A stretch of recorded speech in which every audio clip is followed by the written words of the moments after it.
আমি ইউখামার একটা ব্যস্ততম নগরীতে এবং একদম মেইন রোডের সাথে চার রাস্তার মুখে দাঁড়ানো। তারা এতটাই শান্তপ্রিয় এবং সাউন্ড পলিউশনটা করে না বললেই হয়। দেখেন, চার রাস্তার মুখে আমি দাঁড়ানো, এদিকে একটা রোড, ওদিকে একটা রোড, এদিকে একটা রোড, এদিকে, বাট কত নিট অ্যান্ড ক্লিন এবং কত পরিপাটি করে সাজানো গুছানো। দেখুন এই যে ফুল গাছগুলি, মনে চাচ্ছে যে ওই পার দিয়ে যাই, আবার মনে চাচ্ছে কখনো এই পার দিয়ে যাই।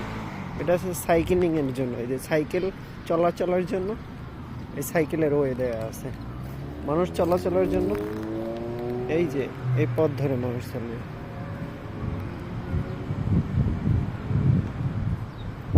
বাট এর পিছনে লুকিয়ে আছে এদের গোপন রহস্য, সেটা হচ্ছে পরিশ্রম। এরা এতটাই পরিশ্রমী যা আপনি কল্পনাই করতে পারবেন না।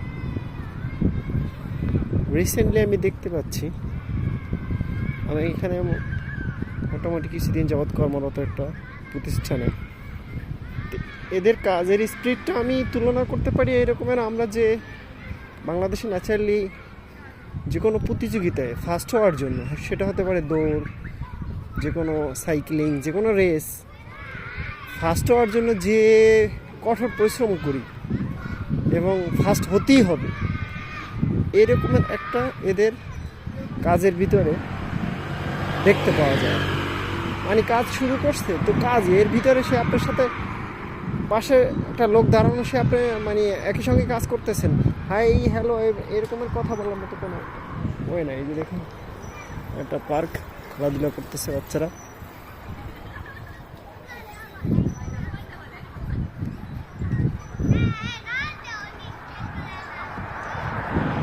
মানে এদের পরিশ্রমের কথা বলে বোঝানো যাবে না যে এতটা এরা কাজ করে।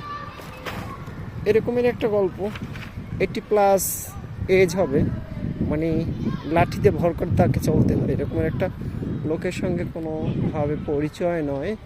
তো পথিমধ্যে দেখা যে কৌতূহলবশত তাকে এরকমের কথা জিজ্ঞেস করা যে আপনি এত বয়স লাঠি ভর করে এই সকালবেলা কোথায় যাচ্ছেন? তখন সে বলল যে আমি কাজে যাচ্ছি, অফিসে যাচ্ছি।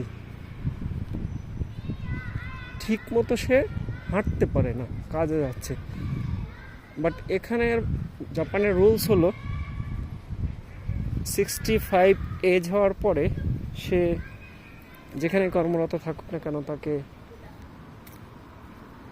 পেনশন নিতে হয়, অর্থাৎ রিটায়ার্ডে যেতে হয়।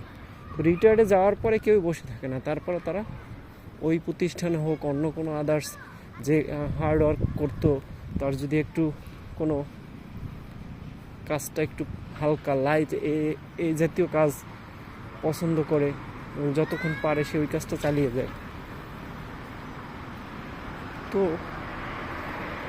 সে বলল, তারপরে কথা প্রসঙ্গে আরও কথা হলো যে আপনি এখন কাজ না করলেই তো পারেন, আপনার এখন বয়স হয়েছে, সঠিকভাবে চলাচল করতে একটু অসুবিধা হচ্ছে। তখন বললে আমি কাজ না করলে দেশ কীভাবে আগাবে? আমাকে কাজ করতে হবে না, আমার দেশটাকে আগাতে হবে না? এদের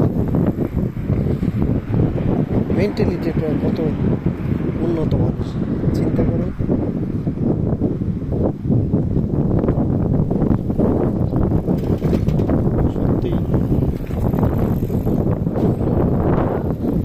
হাঁটতে হাঁটতে একটা নদীর পাড়ে চলে আসলাম। এখানে আরো কয়েকবার আসা হয়েছে। এখানে ফিশিং করে অনেকেই, নাম দেখবো ফিশিং করে। ওই একটা দূরে দেখা যায় ফিশিং করতেছে, মাছ ধরতেছে। ওখানটায় যাবো কিছুক্ষণ পরে।